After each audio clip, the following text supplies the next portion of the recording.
तो हम लोग यहाँ पर अब सेकंड केमिस्ट्री का चैप्टर पढ़ेंगे और चैप्टर का नाम है आईसीसी बुक में Selina's chapter 2 chemical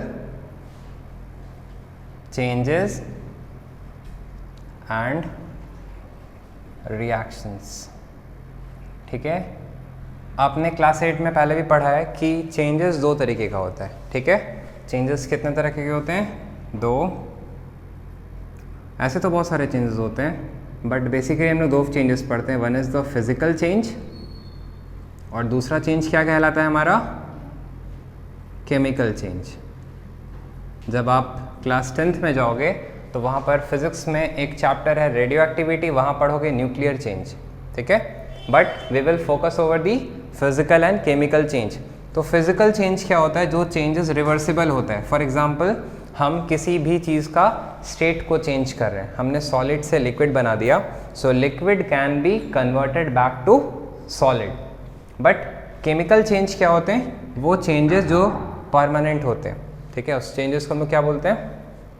chemical changes बोलते हैं। तो ऑब्वियसली केमिकल चेंज मीन्स हम लोग कुछ रिएक्शंस के बारे में स्टडी करते हैं। तो a chemical change is a permanent change. आपको क्या याद रखना है? आप नोट करते जाओगे। केमिकल चेंज क्या है? परमानेंट चेंज है। तो केमिकल चेंज एक ऐसा चेंज होता है, it is a permanent change in which the chemical composition, जो किसी भी सब्सटेंस का जो केमिकल कंपोजिशन होता है, इज चेंज्ड एंड वन और more new substances with different composition is formed. ठीक है, आप क्या समझे कि केमिकल चेंज, जैसे एग्जांपल Fe+S। ठीक है, तो Fe क्या होता है? Fe हम लोग फर्स्ट चैप्टर में स्टडी कर चुके हैं कि आयरन को बोलते हैं। आप जानते हो ना आयरन का कैसा प्रॉपर्टी होता है? इसका प्रॉपर्टी होता है मैग्नेटिक अट्रैक्शन। एक मैग्नेटिक मटेरियल है ना, ये मैग्नेट से अट्रैक्ट होता है। सल्फर का कलर येलोइश होता है। ठीक है, जब आप इस दोनों को केमिकली कंबाइन करोगे तो जो न्यू प्रोडक्ट बनेगा FeS, ये जो प्रोडक्ट है, ये प्रोडक्ट ना ही मैग्नेट से अट्रैक्ट होगा और ना ही ये प्रोडक्ट येलो कलर का दिखेगा। तो कहने का मतलब केमिकल चेंजेस में जो प्रोडक्ट बनते हैं उसका प्रॉपर्टीज़ क्या होता है? न्यू प्रॉपर्टीज़ होते हैं। उसमें हमेशा न्यू प्रॉपर्टीज़ का फॉर्मेशन होता है, new substance with new properties. और ये सारे चेंजेस ईजिली रिवर्सिबल नहीं होते, हम लोग ईजिली इसको वापस पीछे लेकर के नहीं जा सकते। ठीक है, now what is chemical bond? Chemical bond, जैसे हम बात करें सोडियम क्लोराइड NaCl का, तो सोडियम क्लोराइड अगर हम NaCl का बात करते हैं तो यहाँ पर सोडियम और क्लोरीन के बीच में एक बॉन्ड है जो इस दोनों को बांध के रखता है। ठीक है, सो वो बॉन्ड, वो फोर्स ऑफ अट्रैक्शन जिससे सोडियम और क्लोरीन एक दूसरे के साथ क्या है? जुड़े हुए हैं, that is called chemical bond. क्या लिखते हैं? Chemical bond. तो केमिकल बॉन्ड क्या है? It's an attraction between atoms और मॉलिक्यूल्स। क्लियर है? यहाँ तक नोट करिए। तो अगर केमिकल रिएक्शंस करना है तो उसके लिए कुछ बेसिक कंडीशंस होते हैं। ठीक है, कुछ नेसेसरी कंडीशंस है जो फुलफिल होने चाहिए। पॉइंट नंबर 1, जैसे मिक्सिंग। मिक्सिंग हम लोग को बोलते हैं क्लोज कॉन्टैक्ट को। So in some cases a chemical reaction occur when two substances are mixed in their solid states.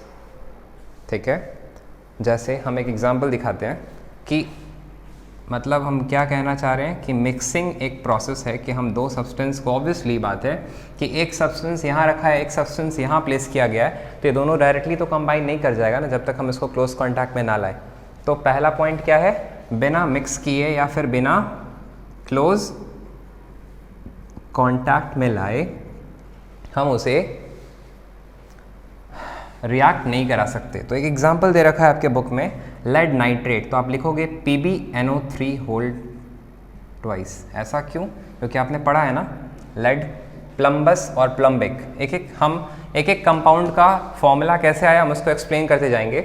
तो आपने पढ़ा है Pb2+ और Pb4+। तो हम बात प्लम्बिक का नहीं कर रहे हैं, हम बात किसका कर रहे हैं? प्लम्बस का। और आप जानते हो नाइट्रेट का फॉर्मूला क्या हमने याद किया था? NO3 2-। तो एक बात बताओ, सॉरी यहाँ पर एक्चुअली प्लम्बस नहीं, वो उसने प्लम्बिक को यूज़ किया है। ठीक है, तो उसने Pb4+ को यूज़ किया है और ये हमारा क्या है, नाइट्रेट है। तो अब क्या हो रहा है, ये 2 2 जा 4 कट जा रहा है और ये पूरे नाइट्रेट पर उसका 2 इस पर आ जा रहा है। So the formula is lead nitrate PbNO3 whole twice. और इसको हम लोग किसके साथ ट्रीट करा रहे हैं, पोटेशियम आयोडाइड। आप जानते हो पोटेशियम क्या होता है, K+ और आयोडाइड I-, तो मिलके क्या बना, Ki। तो ये एक रिएक्टेंट है और ये हमारा दूसरा रिएक्टेंट है और ये दोनों रिएक्टेंट मिल करके क्या फॉर्म करता है, प्रोडक्ट्स फॉर्म करता है। तो आप इसको फिर से समझने के लिए ब्रेक कर सकते हो कि ये Pb2+ है और ये क्या है, NO3 2- है, ठीक है। और ये Pb2+ और NO3 2- जब ये तोड़ोगे तो K+ और I- है, राइट। तो ये जो Pb2+ होता है इसका मेटल पार्ट इसके नॉन मेटल पार्ट के साथ मिल जाता है। तो क्या बनना चाहिए, Pb2+ और I-। आप जानते हो ना, यहाँ कुछ नहीं तो 1 है, तो Pb पे 1 और I पे 2, फॉर्मूला क्या हो जाएगा, PbI2। तो प्रोडक्ट क्या बनता है, PbI2+। अब ये पोटेशियम, ये मेटल पार्ट K+ और इधर क्या है इसका नॉन मेटल पार्ट, नाइट्रेट। तो आप जानते हो K+ और NO3- को आप क्या लिखोगे, KNO3। That is the new formula. Product is lead nitrate which we call KNO3। So इस तरह से आप इसको अपने नोटबुक पे नोट करें। उसी तरह से तुम्हारे बुक में और भी एग्जांपल्स दे रखा है। जैसे अगर हम इस पर्टिकुलर का बात करें तो ये जो हमारा लेड नाइट्रेट था ये सॉलिड स्टेट में, और हमारा जो पोटेशियम आयोडाइड है ये भी सॉलिड स्टेट में है, और ये जो लेड आयोडाइड है, ठीक है, ये भी हमारा सॉलिड स्टेट में है, और जो लेड नाइट्रेट है ये भी हमारा किस स्टेट में, सॉलिड स्टेट में।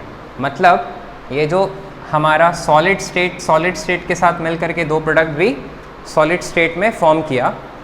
कह रहा है कुछ केसेस में कुछ केमिकल रिएक्शन जो होता है वो सॉलिड स्टेट में ज़रूरी नहीं है। कुछ रिएक्शंस होने के लिए हमें एक्वस या मॉल्टन स्टेट की ज़रूरत पड़ती है। या तो आपको उसको मेल्ट करना पड़ेगा, या तो आपको क्या करना पड़ेगा, उस चीज़ को मेल्ट करना पड़ता है, या फिर आप उसको एक्वस स्टेट का मतलब आप कहीं नोट कर लें,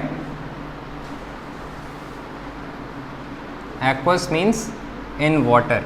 आप उसका वाटर के साथ सॉल्यूशन बना देते हो, that is called aqueous solution. You will write solution in water. पानी में जो किसी चीज़ का सॉल्यूशन बनाते हैं ना, उसी को हम लोग एक्वस सॉल्यूशन से कंसिडर करते हैं।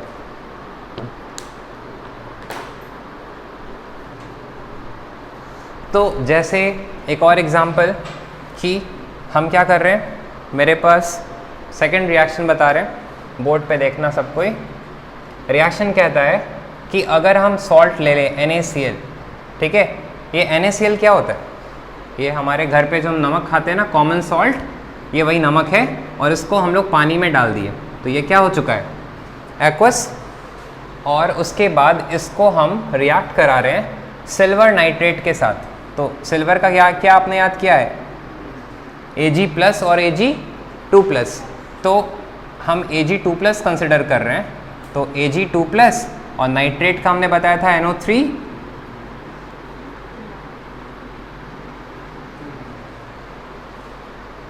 NO3 2-। सॉरी, एक्चुअली हम वहाँ पर भी पूरा गलत कर दिए थे। याद रखना यहाँ पर भी क्या लिया गया था, लेड का होता है Pb2+ और नाइट्रेट होता है NO3-। तो ये मिलके क्या बना है, PbNO3 होल ट्वाइस, राइट। और यहाँ पर भी हम क्या कर रहे हैं, सिल्वर का होता है Ag+ और नाइट्रेट होता है NO3-। तो फिर ये मिलके क्या बन जाएगा, AgNO3, और ये भी हमारा एक्वस स्टेट में, पानी में। तो जब इससे प्रोडक्ट बनता है तो फिर सेम चीज़, इसको अगर आप स्प्लिट करते हो तो Na+Cl- Ag+ NO3-। तो बता दो इसका फर्स्ट वाला इसके सेकंड से मिलेगा, तो क्या बन जाएगा, Na+NO3 NaNO3 plus AgCl।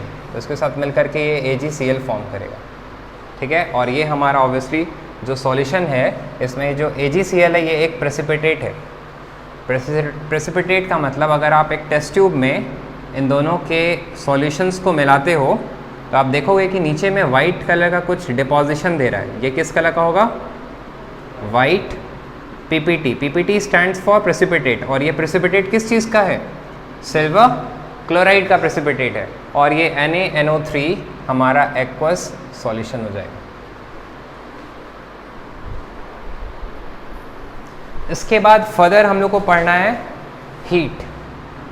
Okay, means कुछ रिएक्शंस होने के लिए हमें किस चीज़ की रिक्वायरमेंट होती है? हीट की भी रिक्वायरमेंट होती है। तो लाइक अगर हम ये रिएक्शन को प्रोसीड कराना चाहते हैं तो लाइक एक एग्जांपल, आपके पास कॉपर कार्बोनेट है। क्या है?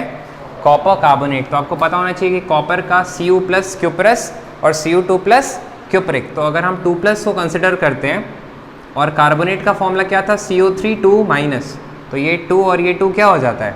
कैंसिल। तो हमारा फॉर्मूला होता है कॉपर कार्बोनेट का CuCO3। तो इस रिएक्शंस का नाम होता है थर्मल डिकम्पोजिशन। क्या बोलते हैं? थर्मल, क्योंकि हम हीट के प्रेजेंस में किसी कंपाउंड को क्या कर रहे हैं? तोड़ रहे हैं। तो जब ये टूटता है तो बनता है, ये आपको थोड़ा सा याद भी करना पड़ेगा कि क्या टूट के बनता है। तो ये बनता है कॉपर ऑक्साइड। तो कॉपर का आप जानते हो Cu2+, और ऑक्साइड का भी आप जानते हो O2-, तो 2 कैंसिल होके क्या बन जाएगा? CuO means copper oxide, plus जो कार्बन डाइऑक्साइड है वो अलग हो जाएगा। ठीक है, तो CuCO3 हीट करने से copper oxide plus carbon dioxide form करता है। Are we clear? अब एक बात बताओ, इसमें आप ऑब्जर्व क्या करोगे? ऑब्वियस सी बात है कि कार्बन डाइऑक्साइड ही स्किप करेगा ना, ये एक गैस है। अगर हम एक टेस्ट ट्यूब में कॉपर कार्बोनेट सॉल्ट को, ये एक सॉल्ट है, ठीक है, जब हम एक टेस्ट ट्यूब में कॉपर कार्बोनेट सॉल्ट को लेके हीट करेंगे तो यहाँ से कौन से गैस का रिलीज़ होगा? कार्बन डाइऑक्साइड गैस यहाँ से रिलीज़ होगा। अगर कभी इन फ्यूचर आपसे पूछता है कि कार्बन डाइऑक्साइड ही गैस है, ये गैस जैसे ऐसे समझो कि जब तुम्हारे सामने, जब तुम एक प्रैक्टिकल लैब में जाके करोगे तो उस टेस्ट ट्यूब से कोई गैस निकल रहा होगा और वहाँ से हिसिंग साउंड आ रहा होगा लाइक दैट, तो फिर आपको कैसे पता चलेगा कि वो गैस CO2 है? क्योंकि CO2 गैस भी कलरलेस है, और अगर ऑक्सीजन गैस निकल रहा होता तो वो भी कलरलेस होता। तो इसका अपना एक टेस्ट होता है कि अगर इस गैस को अगर हम लाइम वाटर में ऐड कर दें, ठीक है, तो हमारा लाइम वाटर जो होता है टर्न्स मिल्की। ठीक है, मतलब इसका जो कलर है वो एकदम दूधिया वाइट कलर का हो जाता है। अगर कार्बन डाइऑक्साइड को हम लोग किससे पास करा रहे हैं? तो आपने क्लास 8 में भी ये टेस्ट पढ़ा होगा, राइट? उसी तरह से हमारे पास एक और नेक्स्ट रिएक्शन है, जैसे अब इसको हम यहाँ लिख रहे हैं, और वो रिएक्शन भी हमारा थर्मल डिकम्पोजिशन पर ही बेस्ड है, और वो है decomposition of lead nitrate. Okay, तो लेड नाइट्रेट क्या होता है? Pb2+, और नाइट्रेट क्या होता है? NO3-। ओके, सो ये दोनों क्रॉस करेंगे जब, तो इसका यहाँ पे कोएफिशिएंट 1 इस पे आता है और इसका 2 यहाँ आ जाता है। डैट मीन्स PbNO3, और NO3 कितना है? 2 है ना, तो अल्टीमेटली हम लिख रहे हैं PbNO3 होल ट्वाइस। तो इस PbNO3 होल ट्वाइस को जब आप हीट करते हो तो क्या बनता है? PbO that is lead oxide plus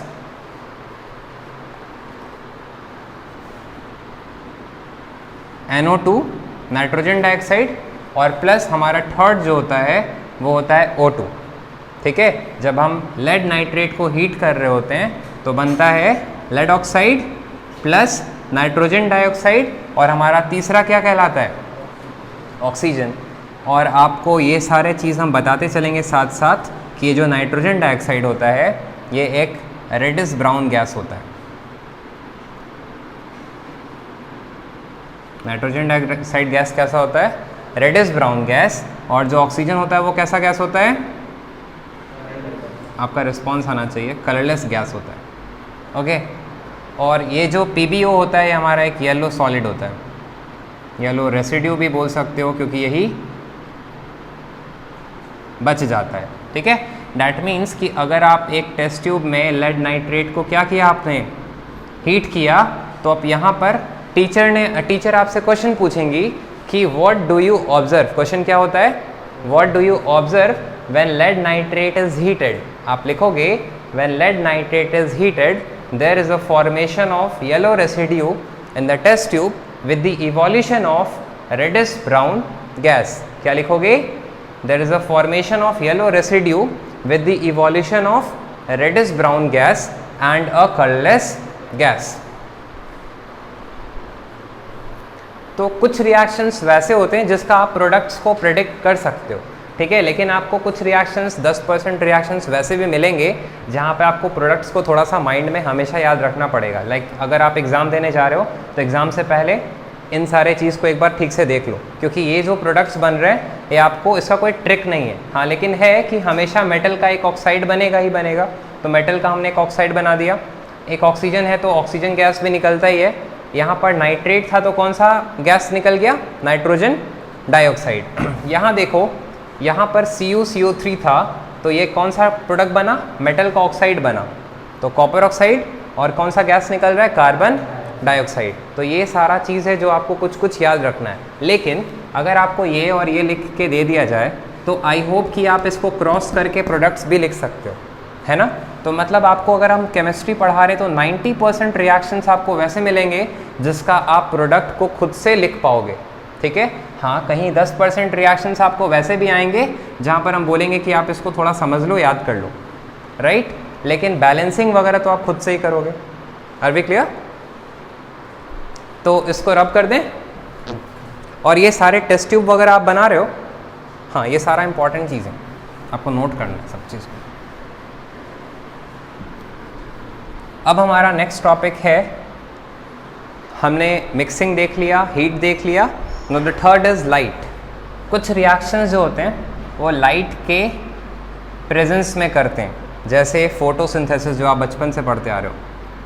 photosynthesis के लिए CO2 प्लस H2O, और आपको पता है इसके लिए हमें क्या चीज़ की रिक्वायरमेंट होती है, प्लांट में ऑब्वियसली क्या होना चाहिए, क्लोरोफिल। तो ये आपके बुक में नहीं लिखा, हमने लिख दिया, क्लोरोफिल होना चाहिए, और दूसरा सनलाइट होने चाहिए, ठीक है। क्लोरोफिल एक्चुअली कहाँ होता है, क्लोरोप्लास्ट में पाया जाता है, आपने बायोलॉजी में पढ़ा होगा, राइट। तो वो क्लोरोफिल का काम होता है सनलाइट से जो सोलर एनर्जी आ रहा है उस एनर्जी को ये ट्रैप करता है, क्या करता है, पकड़ लेता है, और उस हीट एनर्जी से ये अपना फूड का फॉर्मेशन करता है। तो इसमें फूड में क्या बनता है, ग्लूकोज बनता है। क्या बनता है, और आप ग्लूकोज का फॉर्मूला याद रखना, C6H12O6। ग्लूकोज एक कार्बोहाइड्रेट होता है। कार्बोहाइड्रेट्स क्यों, क्योंकि इसको देखोगे तो इसको हम लिख सकते हैं C6, और यहाँ पर कितना वाटर मॉलिक्यूल्स है, ज़रा ध्यान दोगे तो वाटर मॉलिक्यूल्स भी 6 है। तो ये कार्बन और ये पानी को हम लोग हाइड्रेट बोलते हैं, तो ये कार्बोहाइड्रेट होता है। चाहे आप ग्लूकोज का बात करो, चाहे आप फ्रक्टोज का बात करो, चाहे आप गैलेक्टोज का बात करो, ये सब आप पढ़ोगे आगे चल के, ठीक है। चाहे आप शुगर का बात करो, ये सारे के सारे क्या होते हैं, कार्बोहाइड्रेट्स होते हैं। मतलब यहाँ पर ग्लूकोज का फॉर्मेशन हो रहा है, प्लस आपको पता है फोटोसिंथेसिस में ऑक्सीजन भी रिलीज होता है, और कुछ मॉइस्चर वाटर मॉलिक्यूल्स भी रिलीज होते हैं, दैट इज H2। इसका बैलेंसिंग कुछ ऐसा होता है 6 12 1 6 6 6 12, यहाँ पर कुछ नहीं तो 1, फिर 6 और 6। अब जो बहुत ज़्यादा कॉम्प्लेक्स है वहाँ पर आप याद कर सकते हो, बट इसको याद करने की ज़रूरत नहीं है, आप इसको खुद से भी बैलेंस करोगे तो आप कर पाओगे, राइट। उसी तरह से अगर हमारे पास एक गैस है हाइड्रोजन, तो हाइड्रोजन क्या है, एक गैस है। क्लोरीन भी क्या है, हमारे पास एक गैस है। तो ये गैस जब लाइट के कांटेक्ट में आता है तो ये डायरेक्टली कंबाइन कर जाता है। तो आप पढ़े होगे हाइड्रोजन, ऐसा कुछ नहीं होता है कि आप देख लोगे H2Cl2 है सर तो मिल करके H2Cl2 लिख दोगे। इस तरह से प्रोडक्ट का प्रेडिक्शन नहीं होता। प्रोडक्ट का प्रेडिक्शन इस तरह से होता है, आपने याद किया होगा, हाइड्रोजन H+ और Cl फॉर क्लोराइड Cl- और मिलके क्या बनेगा, HCl ना। लेकिन बोलोगे कि सर यहाँ पर 2 हाइड्रोजन 2 क्लोरीन, तो आप यहाँ पर क्या करोगे, 2 को प्लेस कर दोगे, तो यहाँ पर गैस और गैस मिलके प्रोडक्ट भी क्या बन रहे हैं, गैस। तो ये गैस का नाम क्या है, हाइड्रोजन क्लोराइड गैस। और इस रिएक्शन को होने के लिए भी हमें सनलाइट की ज़रूरत पड़ती है। हाँ, एक कंटेंट और याद रखना, हम लोग क्लोरीन वाटर किसको बोलते हैं, ठीक है। तो क्लोरीन वाटर होता है जब हम क्लोरीन को वाटर में ऐड कर दें, ओके। जब क्लोरीन को वाटर में ऐड कर देते हो तो प्रोडक्ट क्या बनता है आपका, hydrogen chloride HCl plus HClO, ठीक है। ये दो प्रोडक्ट का यहाँ पर क्या हो रहा है, फॉर्मेशन हो रहा है। और फिर थ्योरी कहता है कि यही जब हमारा क्लोरीन वाटर HClO, ओके, जब ये सनलाइट के एक्सपोज में आता है, किसके एक्सपोज में आता है, सनलाइट के एक्सपोज में आता है, तो ये टूट करके फिर से HCl बन जाता है with the evolution of a gas. कौन सा गैस निकल रहा है, ऑक्सीजन। तो आप वाटर सरफेस पे क्या देखोगे, कभी आपने ग्लास में वाटर लेकर के एक स्ट्रॉ को उसमें डाल करके ब्लो करने का कोशिश किया होगा, तो आपने देखा होगा कि यहाँ से इस तरह से बबल्स निकलता है और साउंड आता है, राइट। सो वो जो साउंड आ रहा है, उसी तरह से यहाँ पर भी हम क्या देखेंगे कि जब हमारा क्लोरीन वाटर सनलाइट के एक्सपोज में आएगा तो वाटर सरफेस पे आपको क्या दिखेगा, बबल्स दिखेगा, क्योंकि वहाँ से कौन सा गैस रिलीज हो रहा है, ऑक्सीजन। तो आप देखोगे कि उस वाटर सरफेस पे क्या रिलीज हो रहा है, बबल्स, और वो बबल्स किस चीज़ का है, ऑक्सीजन गैस का है। इसको नोट करें।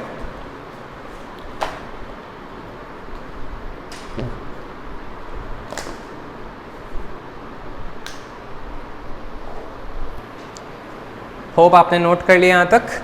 उसके बाद है हम लोग फर्दर और स्टडी करते हैं कि डिकम्पोजिशन किस तरह का, ये टूटना हो गया ना, सनलाइट के प्रेजेंस में हम किसी चीज़ को तोड़ रहे हैं। तो सिल्वर नाइट्रेट होता है, सिल्वर नाइट्रेट का फॉर्मूला जानते हो, Ag+, और नाइट्रेट क्या होता है, NO3-। तो ये प्लस माइनस कैंसिल हो जाता है और हमारा सिल्वर नाइट्रेट फॉर्म कर जाता है। तो एक्चुअल में आपने देखा होगा, कभी सिरप वगैरह खरीदा होगा तो उसको देखे होगे कि वो ब्राउन बॉटल्स में रहता है। आपने देखा है कभी सिरप वगैरह को, आपने देखा है कभी वो ब्राउन बॉटल्स में रहता है, वाई, क्योंकि ब्राउन बॉटल्स डायरेक्टली सनलाइट को अंदर आने नहीं देता है, ठीक है। तो इसलिए हम लोग सिल्वर नाइट्रेट को भी सनलाइट से बचाने के लिए किधर स्टोर करते हैं, ब्राउन बॉटल्स में। क्योंकि देखो, अगर सिल्वर नाइट्रेट सनलाइट के एक्सपोज में आता है तो वहाँ प्रोडक्ट बनता है हमारा Ag for silver, nitrogen dioxide plus oxygen. तो आप देखोगे कि हमारा ये 3 प्रोडक्ट फॉर्म कर रहा है, ठीक है। आप इसको बैलेंस करो। अभी इसको बैलेंस कैसे करोगे, ज़रा देखो कि यहाँ पर सिल्वर कितना है, 1 है, यहाँ पे सिल्वर हमारा 1 है, नाइट्रोजन यहाँ पर 1, नाइट्रोजन यहाँ पे भी 1, लेकिन देखो यहाँ पर ऑक्सीजन हमारा 3 है और यहाँ पर ऑक्सीजन 2 और 2 मिलके 4 है। तो ऐसा करते हैं, इसको इवन बनाने के लिए यहाँ 2 लगा देते हैं। तो ये सिल्वर 2 हो गया ना, तो यहाँ पे भी 2 लगाएंगे और हमारा नाइट्रोजन भी 2 हो चुका है, तो यहाँ पर भी हम 2 लगाएंगे। क्या बैलेंस है? अब हमारा नाइट्रोजन 2, ऑक्सीजन यहाँ पर 4 है, 4 + 2 6, और यहाँ पर भी 3 2 6, नाइट्रोजन 2, सिल्वर 2, सिल्वर यहाँ पर भी 2। तो ये एक ऐसा रिएक्शन था जहाँ पर हम सिल्वर नाइट्रेट को सनलाइट के प्रेजेंस में देखें कि वो किस तरह से डिकम्पोज कर रहा होता है। और उसी तरह से एक होता है हाइड्रोजन पेरोक्साइड। तो हमने पढ़ाया है आपको, ऑक्साइड होता है O2-, पेरोक्साइड होता है O2-2-। उसी तरह से सुपर ऑक्साइड पढ़ोगे O2 और ऊपर में माइनस। तो ये सेकंड वाला क्या है? पेरोक्साइड। क्या है? पेरोक्साइड। तो आपको लिखना है हाइड्रोजन पेरोक्साइड। तो हाइड्रोजन होता है H+ और पेरोक्साइड होता है O2-2-। तो यहाँ पर क्या है? 1। तो ये 1 इधर आ जाता है, ये 2 इस पे चला जाता है। तो फॉर्मूला क्या हो जाएगा? H2O2, और 2 पे पूरे पे 1 तो 2 ही रहेगा ना। तो डैट इज़ हाइड्रोजन पेरोक्साइड का क्या फॉर्मूला है? H2O2। और ये जब सनलाइट के एक्सपोज में आएगा तो ये टूट के बनता है H2O + O2, मतलब पानी और ऑक्सीजन गैस। तो you need to balance it. इधर हाइड्रोजन कितना? 2, इधर हाइड्रोजन कितना? 2, लेकिन इधर ऑक्सीजन 3 है, इधर ऑक्सीजन 2 है। तो आप क्या करोगे इसको बैलेंस करने के लिए? आप यहाँ पर, अगर आप यहाँ पर 2 लगा देते हो तो ऑक्सीजन यहाँ पर कितना हो चुका है? 2 और 2 4, और अगर आप यहाँ पे भी 2 लगा देते हो तो ऑक्सीजन यहाँ पर भी 4 हो चुका, हाइड्रोजन यहाँ भी 4 है, हाइड्रोजन यहाँ पर भी 4 है। तो इन सब चीज़ में क्वेश्चंस क्या पूछता है, why silver nitrate and hydrogen peroxide are stored in brown bottles. तो आप वहाँ पर लिख देना because they decompose when it is expose to sunlight. और फिर अगर आप चाहो और मार्क्स गेन करना है तो आप वहाँ पर ये रिएक्शन भी लिख सकते हो, बट जितना पूछा है उतना ही आंसर देना होता है। तो आप अपने नोटबुक में क्वेश्चन ऐड कर लो, लिखो why silver nitrate is kept in brown bottles, और हो सकता है हाइड्रोजन पेरोक्साइड भी पूछ दे। So why silver nitrate and hydrogen peroxide are stored in brown bottles.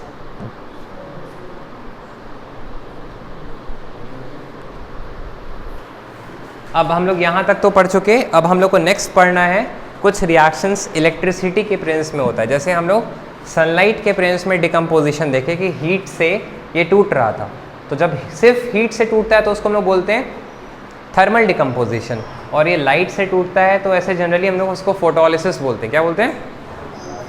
क्योंकि लाइट के प्रेजेंस में ये टूट रहा है, ठीक है। अब हम लोग पढ़ रहे हैं इलेक्ट्रोलिसिस। इलेक्ट्रोलिसिस क्या होता है? जब इलेक्ट्रिसिटी के प्रेजेंस में टूटता है। तो अब हमारा नेक्स्ट टॉपिक है इलेक्ट्रिसिटी। आप नोट करोगे इलेक्ट्रिसिटी।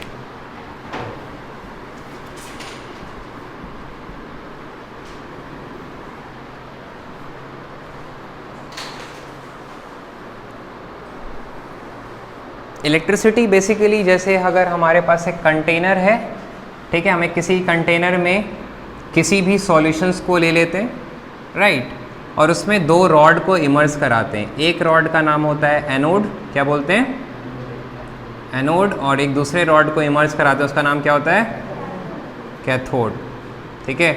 एनोड को हम लोग बैटरी के पॉजिटिव टर्मिनल से कनेक्ट करते हैं और कैथोड को हम लोग बैटरी के नेगेटिव टर्मिनल से कनेक्ट कर देते हैं। तो ऑब्वियसली बात है कि इस पूरे सॉल्यूशन में इलेक्ट्रिसिटी आ जाता है और उस इलेक्ट्रिसिटी से वो कंपाउंड डिसोसिएट कर जाता है, टूट जाता है, और टूट करके H2O क्या फॉर्म करता है?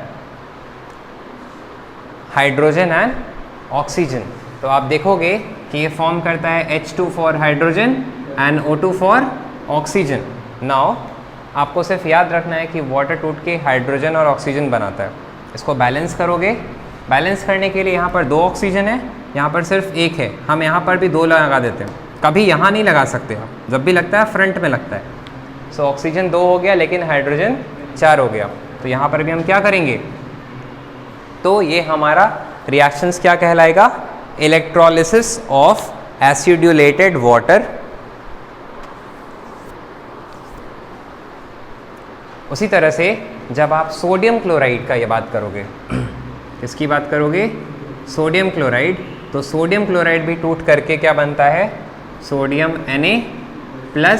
आपको लग रहा होगा कि हम Cl लिखने वाले, नहीं, क्लोरीन एक नॉन मेटल है और नॉन मेटल कभी अकेले एग्जिस्ट नहीं करता है, ये डायटोमिक होता है, तो Cl2।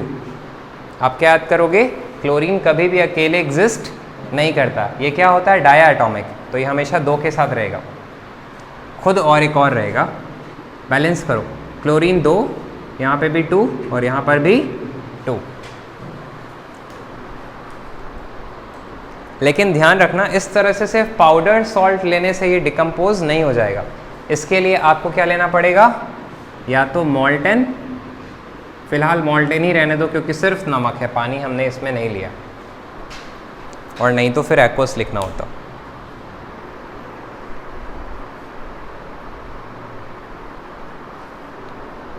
इस पूरे को नोट करें। अब कुछ रिएक्शंस का कैटेगरी होता है कि वहाँ पर इलेक्ट्रिसिटी नहीं, इनफैक्ट प्रेशर की रिक्वायरमेंट पड़ती है। किस चीज़ का? बिना प्रेशर के वो रिएक्शन नहीं करता। जैसे कि एग्जांपल लेते हैं, mercuric iodide, sorry mercuric chloride लेंगे, तो मर्क्यूरिक होता है Hg2+, क्योंकि आपने पढ़ा है मर्क्यूरस होता है Hg+, मर्क्यूरिक क्या होता है? Hg2+, और क्लोराइड क्या होता है? Cl-।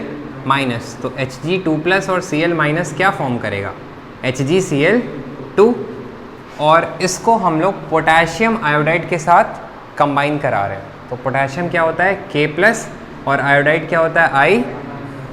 तो मिल के क्या बनता है KI। तो जब ये मिल करके रिएक्शन करेगा तो आप इसका दिखाओगे, आप तो जानते हो कि Hg2+ है और क्लोराइड किस फॉर्म में Cl- और ये K+ है और आयोडाइड I-। तो ये जो Hg2+ है ये किसके साथ ट्रीट होगा I-, तो फॉर्म करता है Hg I2, नहीं हो जाएगा Hg2+ और I-, तो इसका 2 इसके पास, इसका 1 इसके पास, तो Hg1 हो गया और I2 हो गया, प्लस K+ किसके साथ चला जाएगा, तो KCl बन जाएगा ना, प्लस माइनस तो कैंसिल हो ही जाता है, राइट। तो ये रिप्रेजेंटेशन है। तो कुछ रिएक्शंस वैसे होते हैं जहाँ पर हमें प्रेशर की दरकार नीड पड़ती है, ओके। उसके बाद एक और रिएक्शन जहाँ पर हम लोग डायरेक्टली नाइट्रोजन और हाइड्रोजन को कंबाइन करते हैं, ठीक है। और ये रिएक्शन बहुत फेमस है, आपको याद डायरेक्टली रखना है, हैबर्स प्रोसेस। इस प्रोसेस को क्या बोलते हैं, आपके बुक में नहीं है ये नाम लिखा हुआ, बट याद रखना हैबर्स प्रोसेस में होता है N2 plus 3H2 gives 2NH3, ठीक है। एक नाइट्रोजन मॉलिक्यूल जब 3 हाइड्रोजन मॉलिक्यूल के साथ कंबाइन करता है, और यहाँ पर कंबाइन कराने के लिए हमें प्रेशर की नीड पड़ती है। अब ध्यान से बोर्ड पे देखो और समझो कि प्रेशर की नीड आखिर में क्यों पड़ती है। देखो यहाँ पर मॉलिक्यूल कितना है, कुछ नहीं तो 1 है, और यहाँ पर कितना है 3, तो 3 + 1 4, और यहाँ पर प्रोडक्ट कितना बन रहा है 2। मतलब हम 4 मॉलिक्यूल्स को मिला करके मॉलिक्यूल्स का जो प्रोडक्ट बन रहा है वो 2 बन रहा है। मतलब कंटेंट बढ़ रहा है कि घट रहा है, घट रहा है।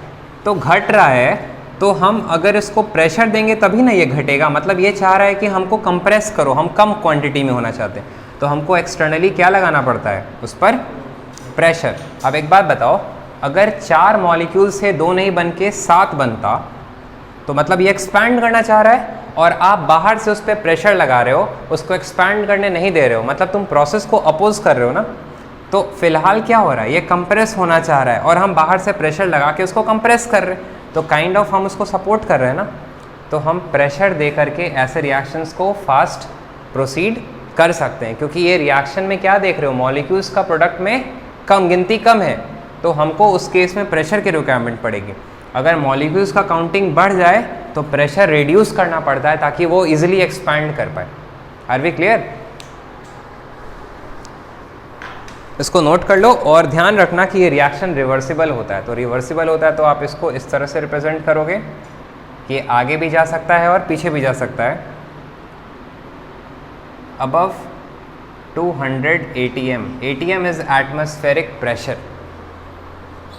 200 एटमॉस्फेरिक प्रेशर से अबव, ज़्यादा में जब इसको हम प्रेशराइज करेंगे, ठीक है, और हम लोग यहाँ पर कैटलिस्ट का यूज़ करते हैं। कैटलिस्ट का काम क्या होता है, जो किसी रिएक्शन को प्रोसीड करने में मदद करता है। कैटलिस्ट का काम होता है जो उसको प्रोसीड कराए, जल्दी से करा दे। तो यहाँ पर किस चीज़ को हम लोग एज अ कैटलिस्ट यूज़ कर रहे हैं, acts as a catalyst, sorry, yes. So iron का काम होता है कैटलिस्ट की तरह वर्क करना। और आप ध्यान से समझोगे कि कैटलिस्ट 2 तरीके का होता है। कैटलिस्ट भी 2 तरीके का होता है।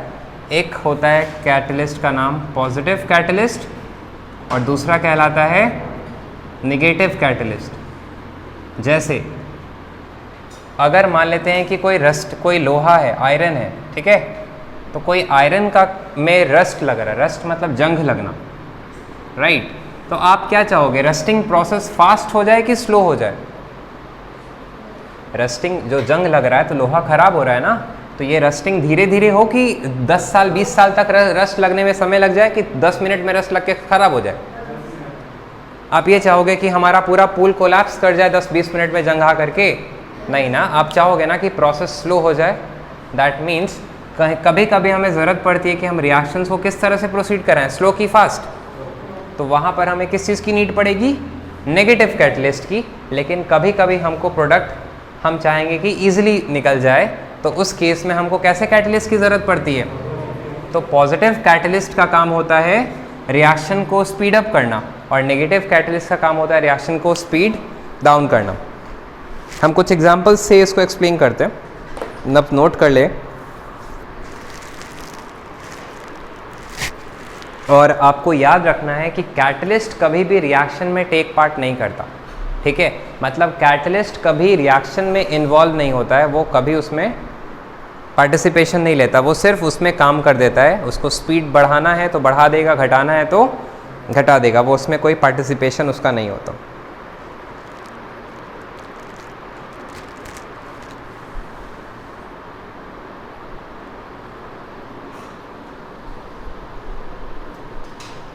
इसको नोट कर लें।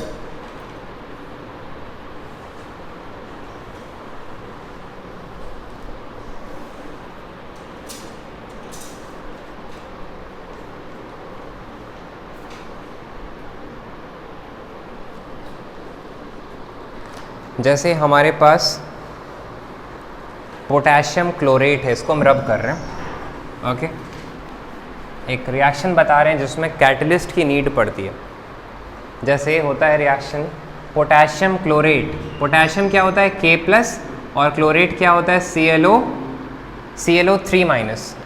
क्या होता है पोटेशियम क्लोरेट क्या होता है ClO3-। तो मिलके क्या बनेगा KClO3। तो जब हम KClO3 को हीट करते हैं तो ये प्रोडक्ट में बनता है KCl potassium chloride plus oxygen O2, okay. क्या बनता है KCl प्लस O2। और ध्यान रखना है कि ये प्रोसेस को कराने के लिए 700 डिग्री टेम्परेचर चाहिए। 700 डिग्री आप समझ रहे हो कितना ज़्यादा ओवरहीट है, राइट। तो इतने ज़्यादा टेम्परेचर पर ही ये जा कर के डिसोसिएट करके KCl बनेगा। और कौन सा गैस लिबरेट कर रहा है, आप लिखोगे यहाँ पर ऑक्सीजन गैस इज लिबरेटेड। हमारा पास कौन सा गैस रिलीज होता है, ऑक्सीजन गैस।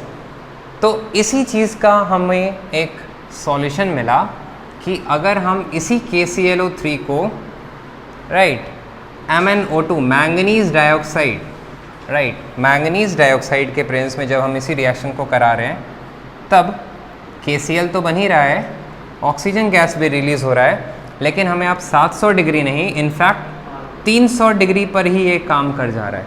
तो आप चाहोगे ना कि रिएक्शन हमारा आसानी से प्रोसीड करे, हमें उसको 700 डिग्री टेम्परेचर ना देना पड़े, हम 300 पे ही काम कर लें, हम 50 पे ही काम कर लें। तो ये जो मैंगनीज डाइऑक्साइड है ये किस तरह का काम किया, एक तरीके का पॉजिटिव कैटलिस्ट का काम किया कि ये रेट ऑफ रिएक्शन को क्या कर दिया, इसने बढ़ा दिया, फास्ट कर दिया, जिससे जो काम 700 डिग्री पर हो रहा था अब वो कितने पर हो जा रहा है, 300। और साथ ही साथ 700 डिग्री पर भी ऑक्सीजन का जो रिलीज़ था वो उतना ज़्यादा फास्ट नहीं था, लेकिन अब ऑक्सीजन का रिलीज़ काफ़ी ज़्यादा फास्ट हो गया। तो यहाँ पर मैंगनीज डाइऑक्साइड किस तरह से एक्ट कर रहा है, it acts as a positive catalyst. इसको नोट कर लें।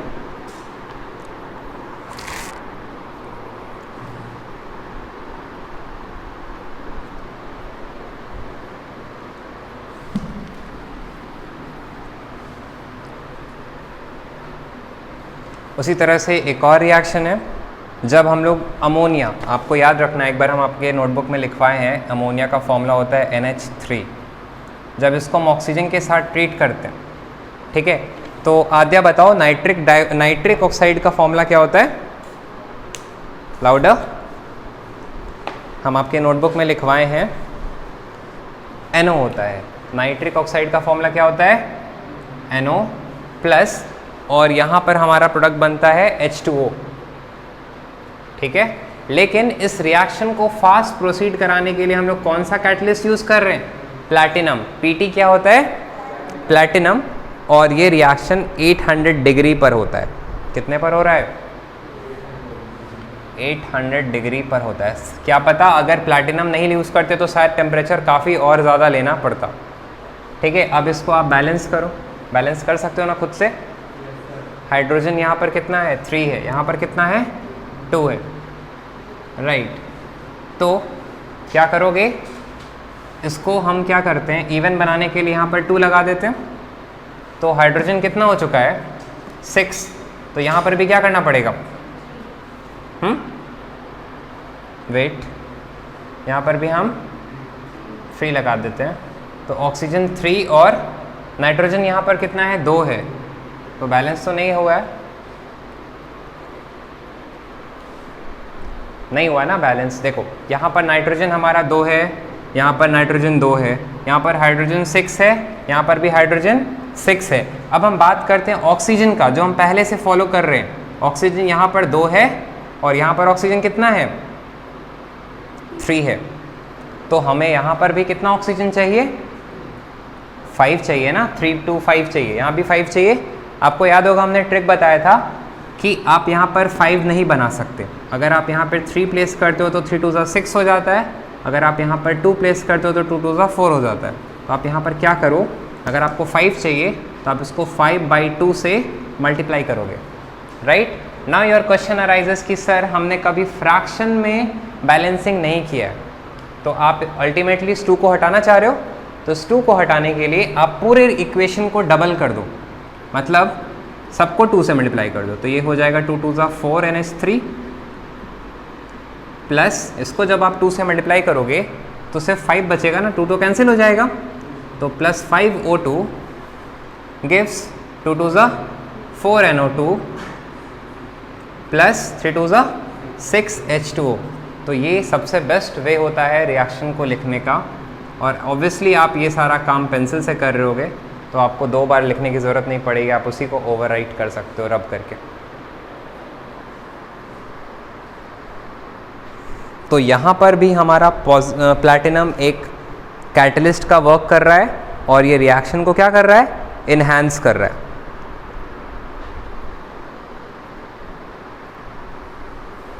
इसे नोट कर लें। हाँ, तो आप अपने बुक में देखोगे कि कैटलिस्ट बेसिकली 2 तरीके का होता है। एक होता है जो हमने पढ़ा पॉजिटिव कैटलिस्ट और दूसरा हमने क्या देखा, नेगेटिव कैटलिस्ट। तो जो पॉजिटिव कैटलिस्ट होता है, जैसे वहाँ पर आप बोर्ड पे देख पा रहे होगे KClO3 और यहाँ पर हमने लिख रखा है MnO2। तो ये रिएक्शन को 700 डिग्री पर जो प्रोसीड कर रहा था उसको इसने 300 पे करा दिया। तो ये जो हमारा मैंगनीज डाइऑक्साइड है ये किस तरह से एक्ट कर रहा है, पॉजिटिव कैटलिस्ट की तरह एक्ट कर रहा है, राइट। उसी तरह से कुछ और भी कैटलिस्ट होते हैं, जैसे आपने पढ़ा था हैबर्स प्रोसेस में। आप अपने नोटबुक को देखो तो आपने नोट कर रखा है आयरन Fe। तो Fe भी क्या है, एक पॉजिटिव कैटलिस्ट की तरह वर्क कर रहा है, ठीक है। तो इसी तरह से पॉजिटिव कैटलिस्ट तो अपना काम कर ही रहा है उसकी एफिशिएंसी को बढ़ाने के लिए। जैसे तुम पढ़ाई तो करते ही हो, लेकिन तुम्हारे एफिशिएंसी को बढ़ाने के लिए तुम्हारे पेरेंट्स, तुम्हारे टीचर्स तुम्हें मोटिवेट करते रहते हैं। उसी तरह से कैटलिस्ट में भी प्रोमोटर्स का काम होता है। क्या होते हैं, एक और टर्म आप नोट करोगे, क्या होते हैं, प्रोमोटर्स। तो प्रोमोटर्स क्या करता है, increases the efficiency of the catalyst. Okay, तो किसी भी कैटलिस्ट का एफिशिएंसी को बढ़ाने का काम किसका होता है, प्रोमोटर्स का काम होता है। और उस हैबर्स प्रोसेस में जो प्रोमोटर था उसका नाम है Fe के साथ जो आप लिखे थे वहाँ पर MB नोट कर लोगे, ओके सॉरी MO नोट कर लोगे। मॉलिब्डेनम MO से रिप्रेजेंट हो रहा है। ये MO होता है मॉलिब्डेनम, आप याद रखोगे इस चीज़ को। MO क्या होता है, मॉलिब्डेनम। ये मॉलिब्डेनम क्या करता है, आयरन की एफिशिएंसी को बढ़ा रहा है ताकि रिएक्शन और भी फास्ट प्रोसीड करे। और हैबर्स प्रोसेस हमारा क्या था, एक बार फिर से रिपीट कर दें, N2 + 3H2 गिव्स 2NH3। तो यहाँ पर आप लिख लेना Fe और नीचे क्या लिख लोगे, MO। इसको मार्क कर सकते हो कैटलिस्ट और इसको मार्क कर सकते हो आप प्रोमोटर। और आपने प्रेशर तो लिखा ही था above 200 ATM। ATM means atmosphere.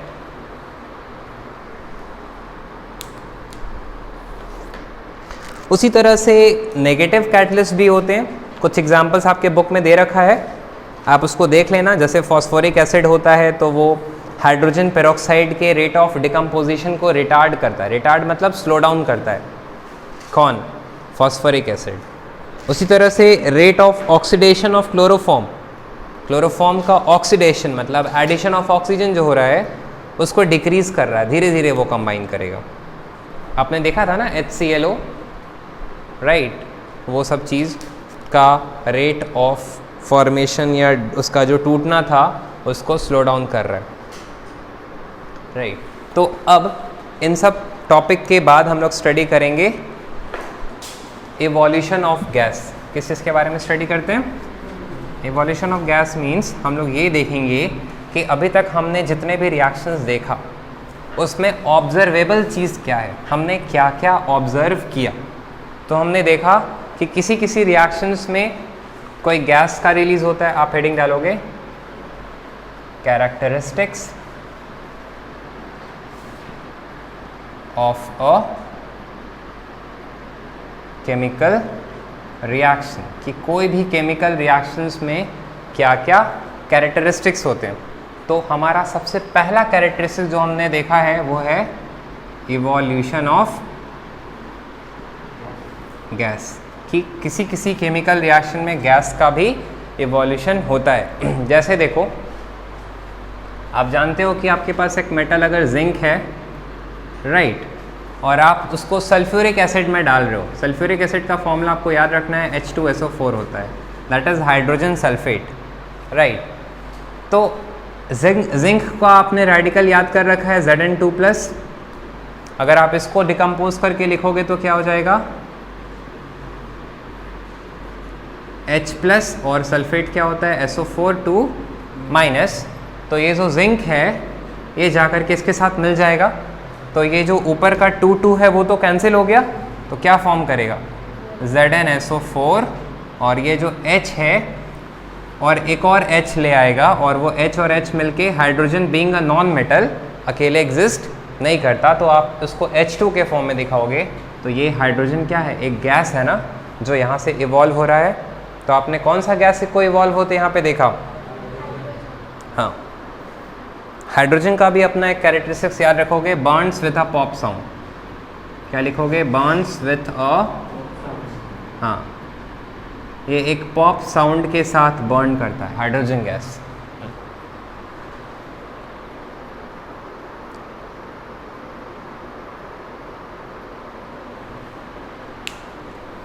उसी तरह से समझो कि तुम्हारे पास एक और एग्जाम्पल, कि अगर तुम्हारे पास कैल्शियम कार्बोनेट है, तो आप जानते हो कैल्शियम Ca2+ और कार्बोनेट CO3 2- मिलके क्या बनेगा? CaCO3।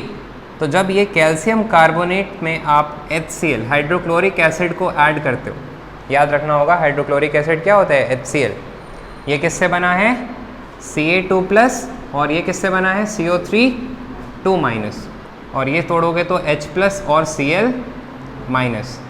तो ये जो हमारा पॉजिटिव है ये इसके नेगेटिव के साथ मिल करके CaCl2 फॉर्म करता है, और ये जो H है वो इस कार्बोनेट के साथ H2CO3 फॉर्म करना चाहिए था, नहीं करना चाहिए था।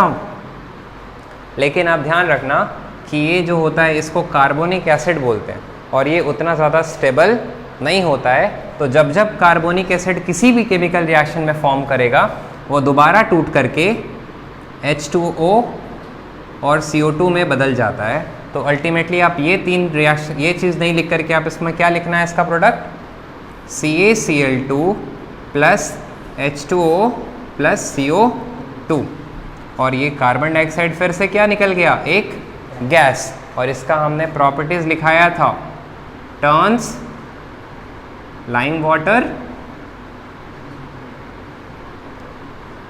मिल्की। ये लाइम वाटर को मिल्की टर्न कर देता है।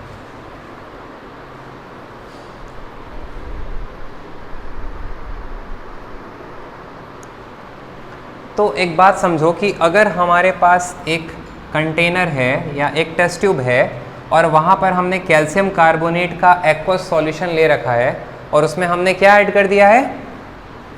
हाइड्रोजन क्लोराइड HCl ऐड कर दिया, तो ये जो पूरा कंपाउंड है, ये जो पूरा कंप्लीट मिक्सचर है, इधर देखना, ध्यान देना, इसी में से ना कार्बन डाइऑक्साइड गैस रिलीज़ हो रहा है।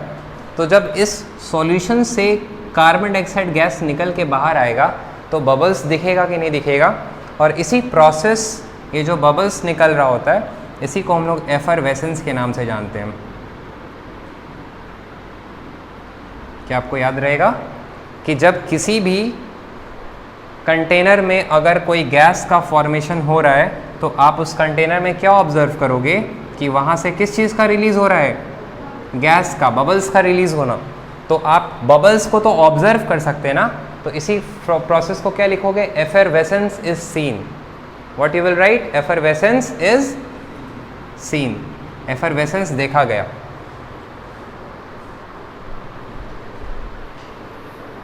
अब हम लोग का फर्दर टॉपिक है चेंज ऑफ कलर। हमने क्या देखा, इवोल्यूशन ऑफ गैस। अब हम स्टडी करते हैं second topic, change of colour. मतलब कुछ रिएक्शंस में आप देखोगे कि कलर भी चेंज होता है। हेडिंग डालोगे, चेंज ऑफ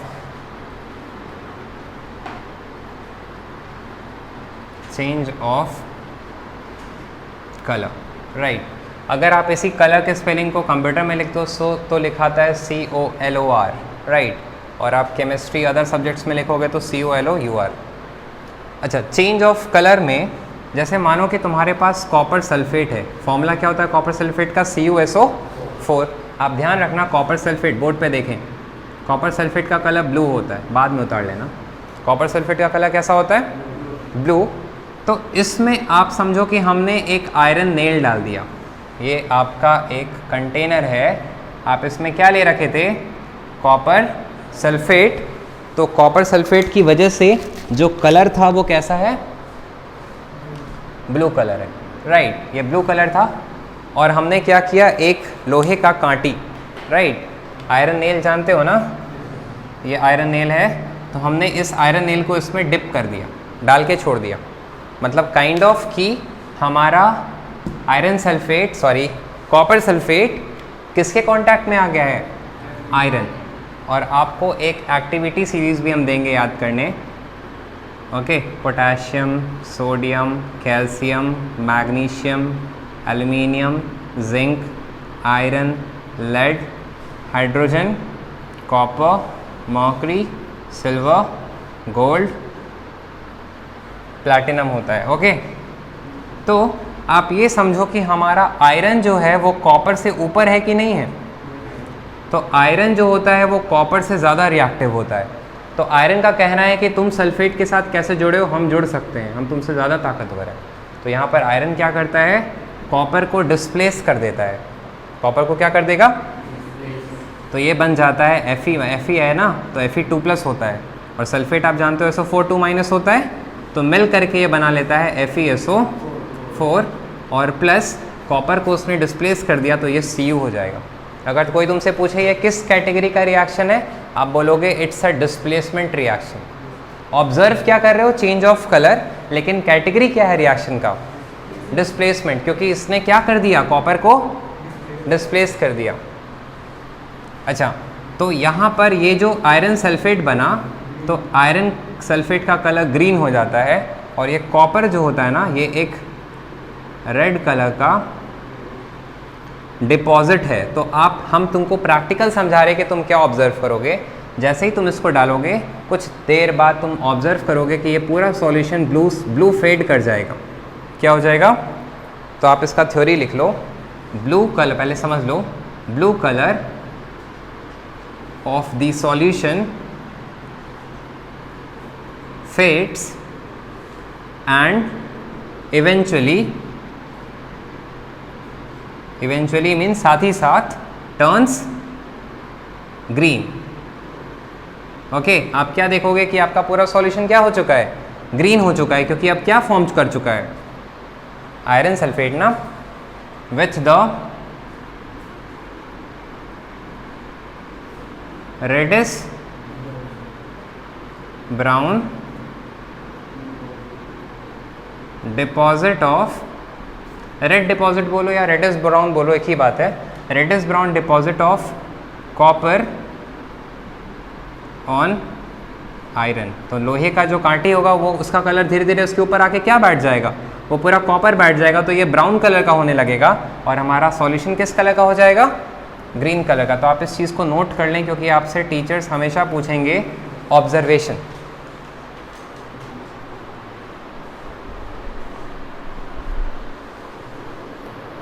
अब हमारा एक और नेक्स्ट रिएक्शन है, उसमें समझोगे जैसे रिएक्शन है कि हमने कॉपर ले लिया, कॉपर वायर समझते हो ना, आपने कॉपर का वायर देखा होगा, ब्राउन कलर का होता है। तो आपका डाउट मान लेते हैं, हो सकता है कि सर हमने कॉपर देखा है वो ब्राउन कलर का होता है, तो फिर ये ब्लू कैसे हो जाता है। तो ये कॉपर जो है इसने ये किस कलर का है, ब्राउन कलर का है और ये एक सॉलिड है, ओके। और हम इसमें H2SO4 date is aqueous H2SO4 हम इसमें ऐड कर दे रहे हैं। तो तुम देखोगे कि ये तो कॉपर है, आपने याद किया है कॉपर होता है CO2+।